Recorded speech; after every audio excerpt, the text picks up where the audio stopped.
Bonsoir chers téléspectateurs et amis des e-Canal Télé. Nous sommes encore une fois revenus auprès de vous. Actualité oblige. Et la situation se développe assez très rapidement dans le cadre des relations entre la RDC et le Rwanda. Le Conseil supérieur de la défense en RDC s'est réuni hier et a pris des mesures aussi importantes. Entre autres, il a été décidé par je dirais, le gouvernement congolais, le Conseil de la défense en RDC, de suspendre tous les accords et protocoles et conventions signés avec le Rwanda. Donc là, nous sommes plus loin de, certainement, peut-être d'une rupture des relations diplomatiques. Parce que là, c'est tous les accords signés avec le Rwanda. Absolument tous sont aujourd'hui en veilleuse. Ça signifie que les relations diplomatiques entre la RDC et le Rwanda ne s'est jamais mal porté comme nous nous retrouvons aujourd'hui. Et au même moment, je tiens à vous signaler que pendant que la RDC décide de rompre, de suspendre, je dirais, pour reprendre le terme du porte-parole du gouvernement, de suspendre tous les accords et conventions signés avec le Rwanda, c'est l'Ouganda qui gagne du terrain. Et une forte délégation de l'Ouganda a été remarquée à Kinshasa pour signer justement des accords de, de coopération dans le domaine principalement de l'agroalimentaire.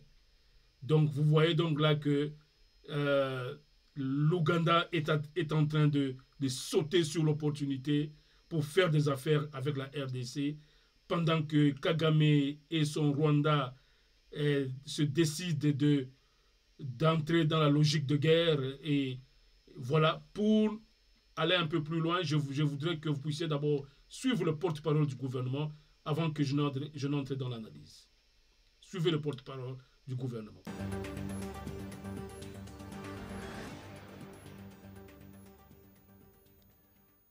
Communiqué officiel. Le président de la République, chef de l'État et commandant suprême de forces armées de la République démocratique du Congo et de la police nationale congolaise, Son Excellence M. Félix Antoine Tshisekedi Tshilombo, a présidé ce mercredi 15 juin 2022 à la Cité de l'Union africaine à Kinshasa une réunion extraordinaire du Conseil supérieur de la défense, élargie aux présidents de 2 chambres du Parlement et aux responsables des services de sécurité. La situation sécuritaire à l'est de notre pays, particulièrement dans les territoires de Rutshuru, marqués par l'occupation et les pillages de la cité de Bunagana par le Rwanda, sous couvert des terroristes du M23, était au centre de cette réunion. Cet acte constitue une énième agression et une violation délibérée de l'intégrité territoriale de la République démocratique du Congo.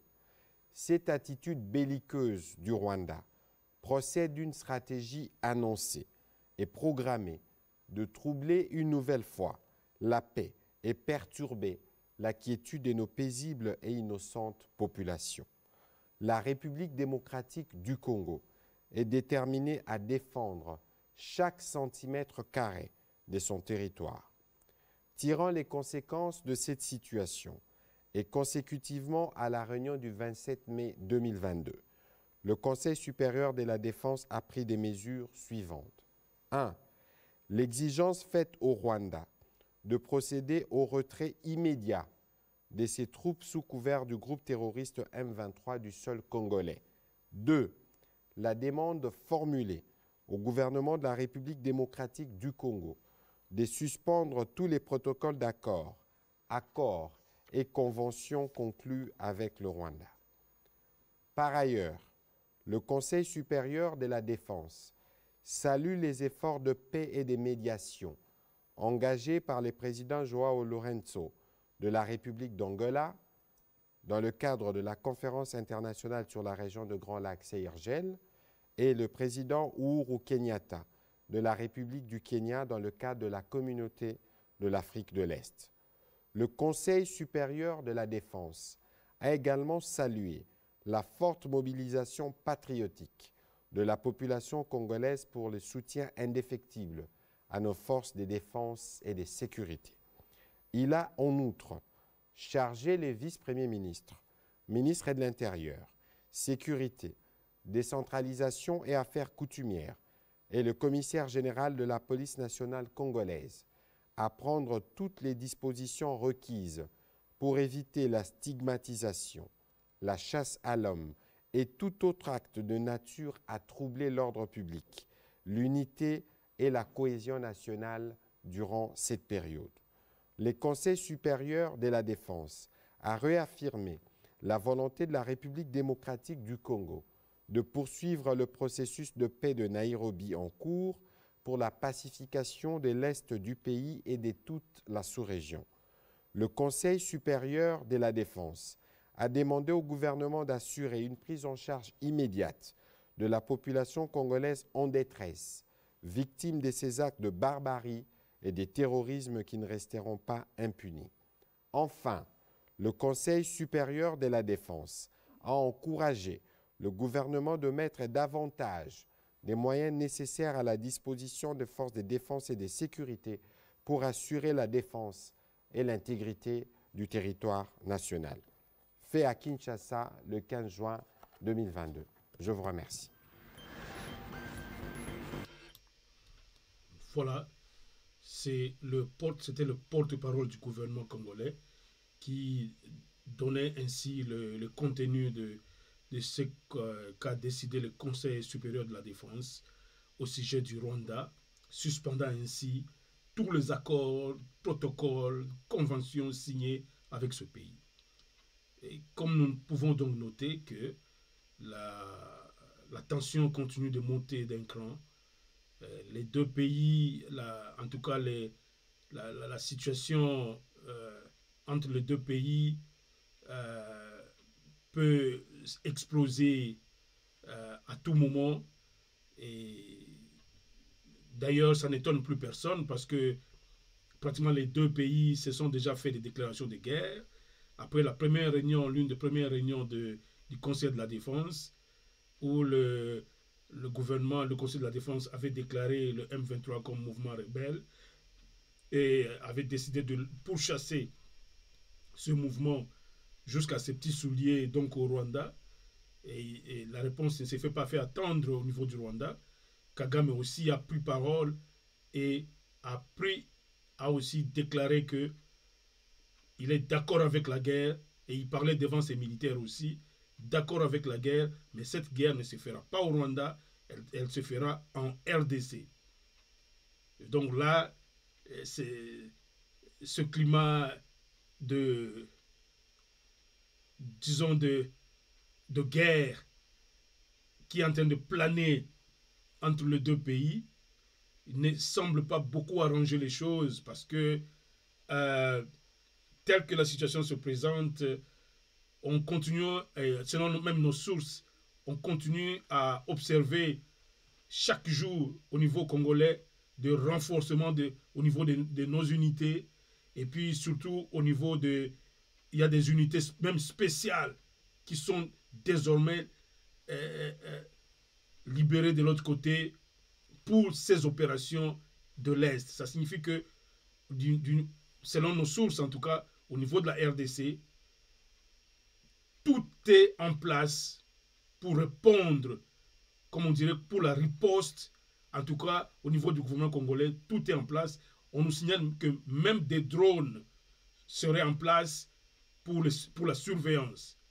Selon encore nos sources qui nous ont renseigné, ils nous ont dit que, selon le président Tshisekedi, n'a pas encore ordonné un assaut sur le territoire rwandais.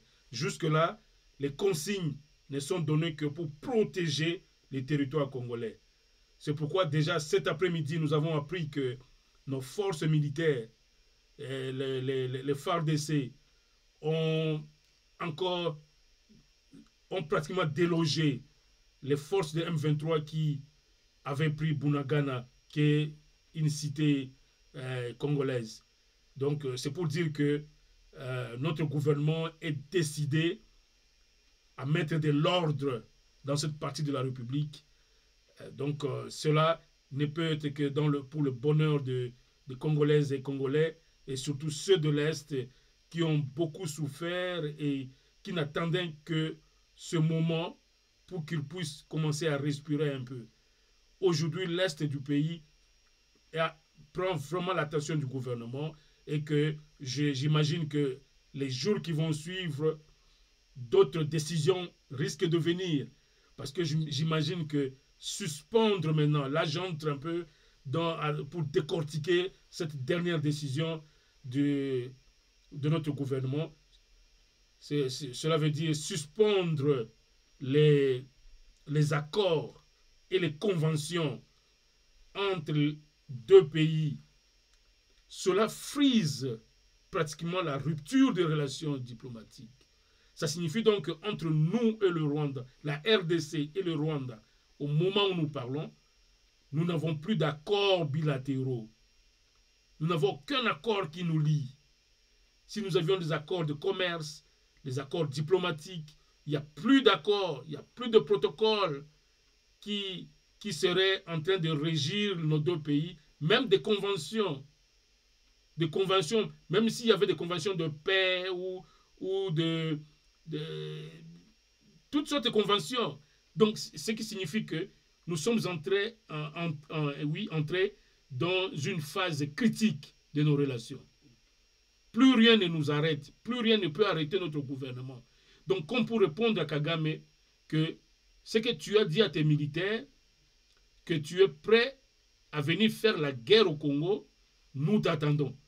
C'est en fait ça, que plus rien ne va nous stopper.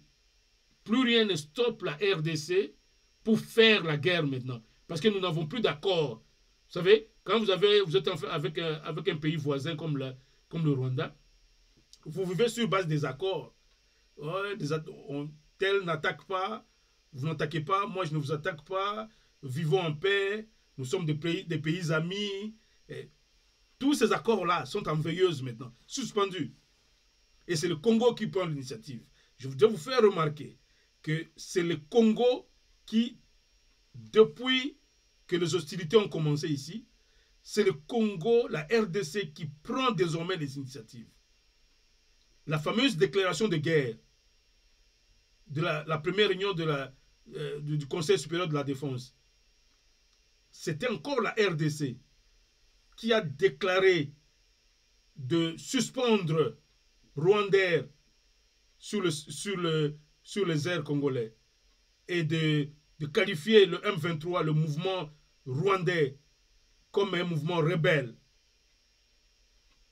Et Kagame n'a fait que réagir en disant que bon, comme c'est la guerre, alors vous poursuivez le M23, moi je vais poursuivre les Interamwe chez vous. Et cette fameuse guerre se fera chez vous.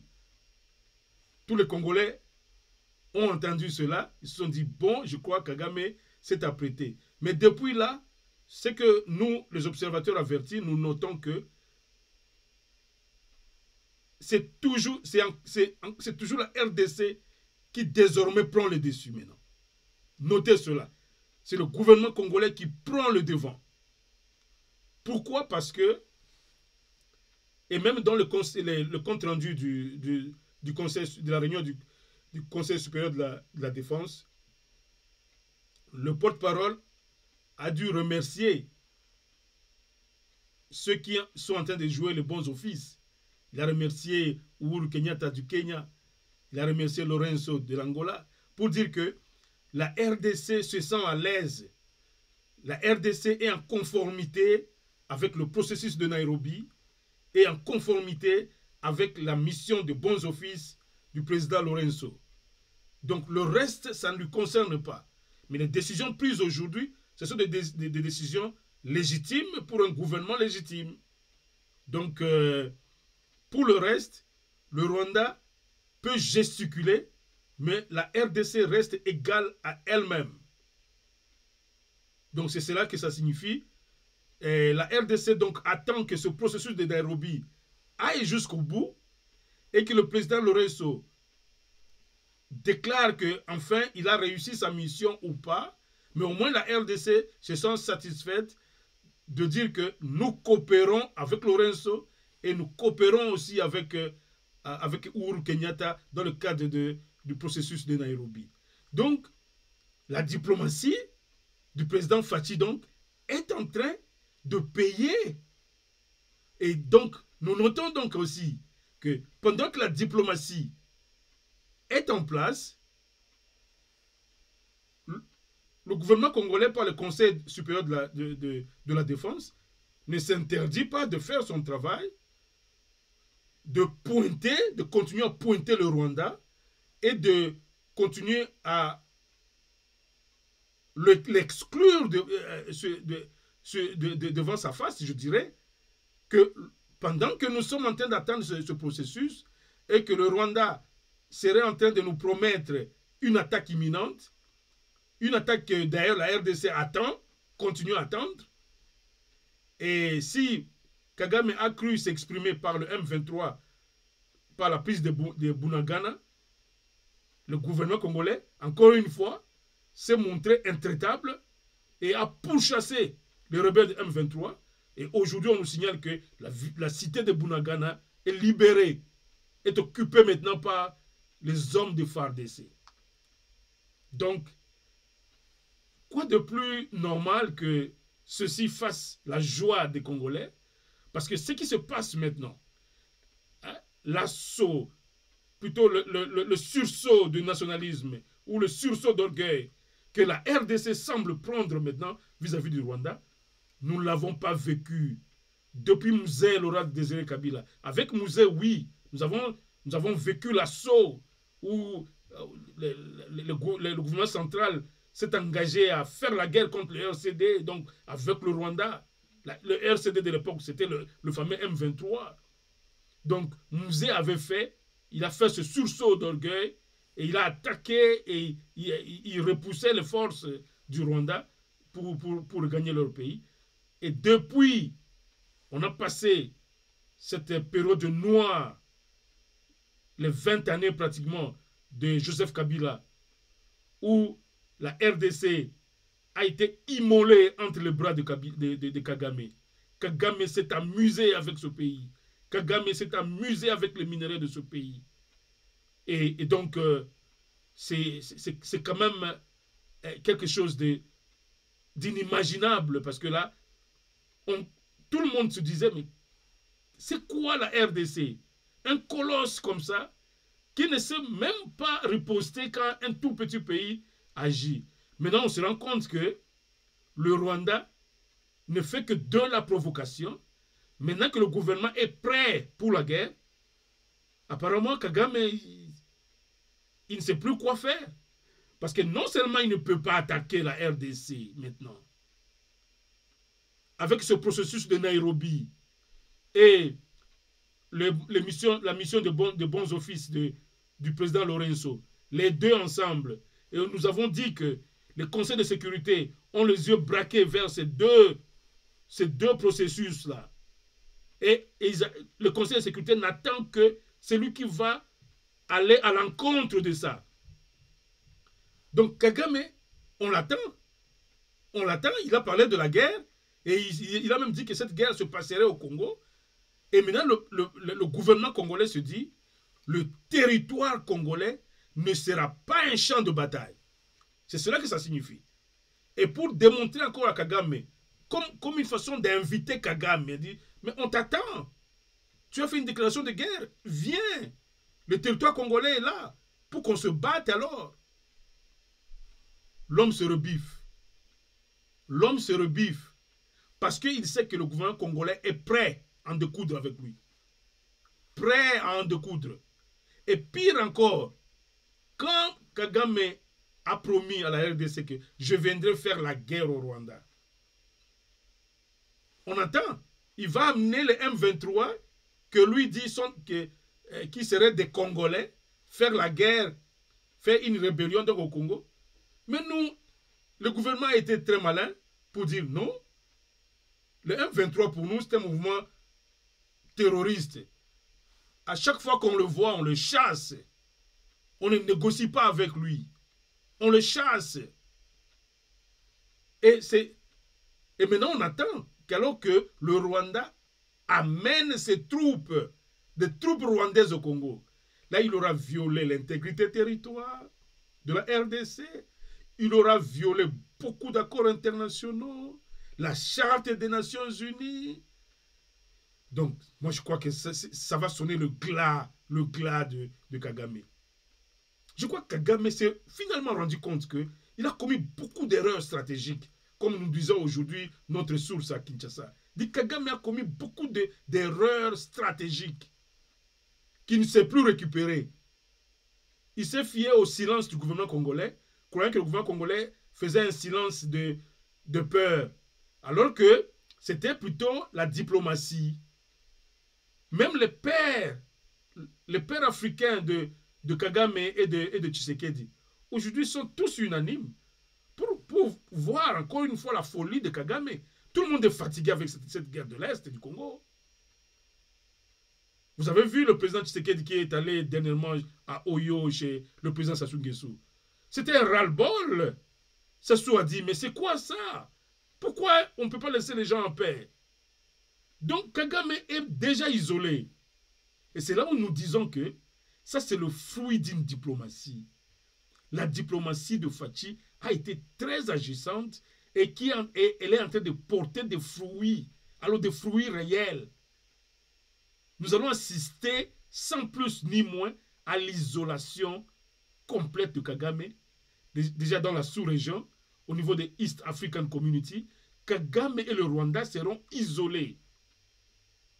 Et pendant que Kagame et le Rwanda seront isolés, déjà dans la sous-région, c'est l'un des membres clés de la sous-région et voisin du Rwanda, c'est l'Ouganda, qui est à Kinshasa maintenant. Une forte délégation. Alors, une forte délégation de l'Ouganda, selon notre source, qui est même mêlée dans les discussions de la coopération, l'Ouganda se presse maintenant d'occuper le terrain. Et la délégation conduite par M. Salim Saleh, qui est même, on dit, le frère cadet du président Museveni, et il serait même la deuxième personnalité de l'Ouganda. Et cette délégation, donc, de très haut niveau, est maintenant à Kinshasa en train de négocier la coopération sur particulièrement l'agroalimentaire. Donc l'Ouganda veut nous libérer au Congo ces produits vivriers, principalement au niveau de l'agroalimentaire, pour enfin commencer à exploiter ce grand marché. Le Congo, donc, comme vous savez, constitue un grand marché au niveau de East African Community. Et l'Ouganda se presse, le premier, déjà avec cette forte délégation, pour signer des accords. Donc, pendant que nous suspendons les accords, tous les accords avec le Rwanda, l'Ouganda, maintenant là, est en train de négocier à Kinshasa des accords commerciaux. Vous voyez combien la RDC est convoitée. La RDC est convoitée. Nous sommes un pays important, avec une grande vocation africaine. Tous ces pays africains devraient rôder et sont en train de rôder autour de la RDC. L'Ouganda est en train de quémander maintenant qu'on signe des accords parce que nous avons un grand marché. Nous avons un grand marché. On nous signale même que au niveau de l'Est, nous avons toute une usine maintenant qui est de raffinerie d'or. Usine de raffinerie d'or au Congo. Et ça, c'est la radio Okapi qui nous a donné l'information. ils ont une des raffineries d'or. C'est pour dire que la RDC peut décoller à tout moment. Peut décoller à tout moment. Donc, ce qui nous fait défaut, c'est seulement cette distraction de la guerre de l'Est. C'est une véritable distraction. Et le président Fachi a raison de mettre de l'accent là-dessus, de mettre nos troupes en alerte pour en finir une fois pour toutes. Et surtout, le président Fachi a déjà balisé le terrain diplomatique. Toutes les instances internationales sont alertées et sont aux aguets en train d'attendre les résultats de ce qui va se passer entre le Rwanda et le Congo. La RDC est sur la bonne voie. Au niveau des accords internationaux, nous sommes respectueux. Aucun jour le Congo, les militaires congolais ont mis leurs pieds sur le territoire rwandais. La RDC ne fait que défendre son territoire. Donc, c'est pourquoi, quand Kagame a encore fait cette faute stratégique, et lui-même, il a déclaré ça devant le micro, devant les caméras, qu'il va venir faire la guerre au Congo. Moi, je crois que même un homme militaire ne dit pas ça. Même un chef militaire ne dit pas ça. On ne dit pas ça. Mais Kagame s'est permis, parce qu'il se croit le plus fort, que j'irai au Congo faire la guerre. Mais quand tu viens, c'est une guerre préméditée. Tout ça, c'est sanctionné par la Charte des Nations Unies. Tu prémédites une guerre et tu attaques un pays voisin. Tu ne passeras pas impuni. Kagame sera puni. Et son peuple. Donc, c'est cela que nous disons que la situation, en tout cas à l'est du pays, commence à trouver de la solution. Parce que Kagame maintenant devient impuissant pour nous attaquer. Vous constatez cela.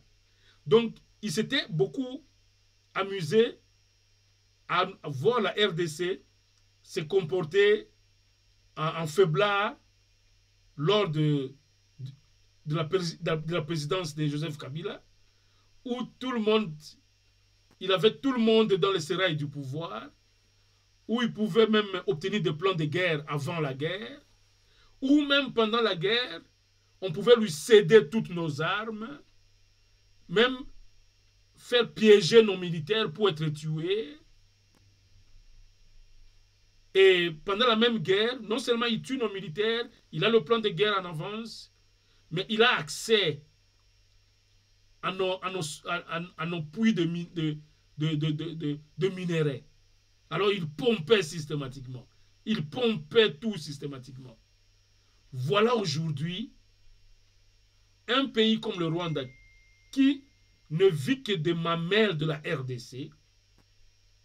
Nous venons de suspendre tous les accords. Alors, tous les accords et toutes les conventions que nous avons signées avec le Rwanda.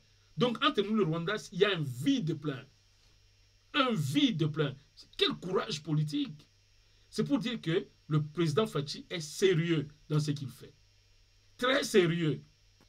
Et je crois que entre les deux personnalités, je crois que c'est mal parti. La fameuse amitié où Fachi et Kagame se tapotaient sur les épaules, je crois c'est, comme on dit en anglais, this is over. This is really over. This is a new era. Nous sommes dans la nouvelle ère maintenant.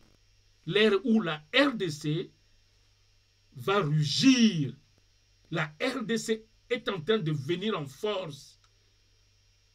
Sur le plan militaire, on nous signale même des drones sont en surveillance au niveau de nos frontières. C'est-à-dire le fameux M23 qui croit que c'est eux qui vont faire des incursions de temps en temps, ils vont avoir la force de feu qui va les affronter. Donc, nous avons dit que nous n'allons pas aller loin. C'était important que nous puissions revenir auprès de vous pour vous donner ces quelques éléments importants pour pour l'évolution de la situation à l'Est, parce que il fallait revenir vers vous, parce que la situation telle que nous avons vécue il y a 20 ans, c'était de la haute blague, où nos militaires étaient tués, nos territoires étaient occupés, nos minerais qui étaient pillés. Plus rien de tout ça maintenant. Imaginez-vous. Plus rien de tout ça. Je crois que, à tout seigneur, tout honneur, le président Fachi est en train de gagner un pari. Et ça tombe bien parce que nous sommes à la veille pratiquement des élections. On voir parce que si ce leadership lui réussit vis-à-vis du Rwanda, bon, je crois que ça sera un tapis rouge qui sera... nous ne décidons pas ici, nous constatons seulement les faits, parce que l'Est du pays, c'était... Ah non, ça c'était le cœur des Congolais. Le cœur des Congolais. Si la solution peut être trouvée pour l'Est du pays, moi je crois que tout aura été réglé. Donc, ça n'est donc fini pour aujourd'hui, pour ce soir, disons. Nous n'avions que cette information à venir constater. Nous allons revenir en long et en large avec nos consultants, Gabi Kitoko, Irénée Kayembe et éventuellement Vianney Maladika, pour venir décortiquer notamment la suspension des accords avec le Rwanda, toutes les conventions, ce que cela signifie. Et nous allons aussi analyser, alors en profondeur, ce que nous constatons au niveau de e-Canal Télé, cette sorte de précipitation de l'Ouganda pour venir signer des accords.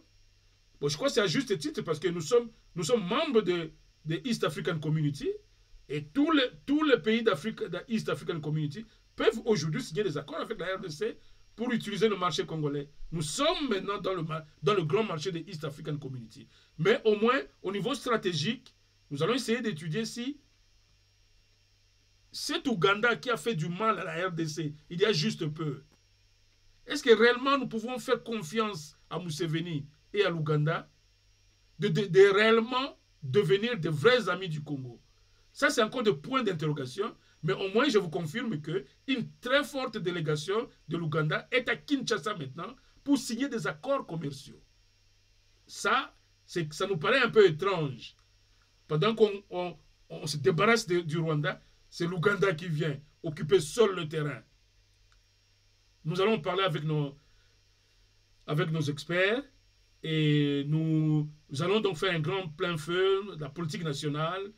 Vous savez, pour le moment, il m'est même difficile d'entrer dans la politique nationale parce que la situation avec le Rwanda nous préoccupe au plus haut point. Donc, nous y reviendrons avec force détail. Donc, à tout moment, portez-vous bien. Nous saluons tous nos amis, nos fidèles amis, Kablo Kamil, Moleke, nous le saluons. Franck Maïza, nous le saluons. Nous saluons Papa Maïza. Et nous saluons tous nos frères de Newcastle. Nous saluons Louison Baloukou et Dorcas Meli à Kinshasa. Nous saluons tous nos collaborateurs. Maman Emma, avec ses émissions que vous continuez à demander. Je crois que Maman Emma a un problème technique. Elle nous a promis que ces émissions vont enfin revenir. Elle va commencer à les envoyer. Elle a eu un problème technique. Donc, calmez-vous. Maman Emma va revenir sur nos antennes pour vous proposer ces émissions. C'est à cela que je mets définitivement fin à cette émission. C'était votre serviteur Véron qui était encore une fois au rendez-vous et qui vous donne encore rendez-vous très prochainement avec nos experts pour épulcher l'actualité, à moins qu'il y ait encore une actualité très importante en termes de scoop. Ne manqueront pas de venir même pour 5 minutes pour vous donner la position ou la position éditoriale de e-Canal Télé. Dans l'entretemps, portez-vous bien et merci beaucoup.